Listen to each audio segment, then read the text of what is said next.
Hello বন্ধুরা, তোমরা সবাই কেমন আছো? আশা করি ভালো আছো। আমরাও ভালো আছি। তো মেয়ে চলে গেছে স্কুলে, ঘরের সমস্ত বাসি কাজগুলো সেরে নিলাম, তারপরে চলে এলাম রান্নাঘরে আসার পর আমি বসিয়ে দিয়েছি টিফিন। আর টিফিনে আজকে বানাচ্ছি ঝাল সুজি।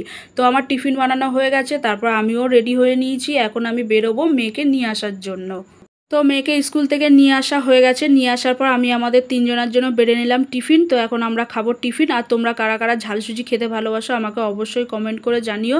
আমার হাজব্যান্ড তো খেতে অনেক ভালোবাসে, যার জন্য সপ্তাহে 2 থেকে 3 বার আমি টিফিনে ঘরে ঝাল সুজি বানিয়ে থাকি। তো সুজি খাওয়ার পর বললো চা খাবো, তাই আদা দিয়ে একটুকুনি তিনজনের জন্য বানিয়ে নিলাম চা।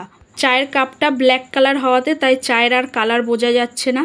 তো চা খাওয়ার পর আবারও চলে এলাম রান্নাঘরে এসে সমস্ত রান্নার জোগাড় করে বসিয়ে দিয়েছি।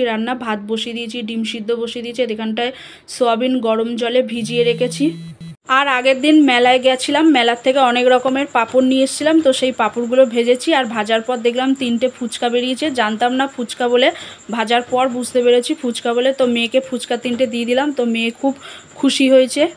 আর আজকে আমি রান্না করব ডিম আলু সয়াবিনের তরকারি। সয়াবিনটা মেয়ে আর মেয়ের বাবা খেতে খুব ভালোবাসে, আমি সয়াবিনটা খুব একটা ভালোবাসি না। আর একার সংসারে আলাদা করে রান্না করা তো সম্ভব না, তাই সয়াবিন আর ডিম দুটো একসাথে মিলিয়েই রান্না করছি।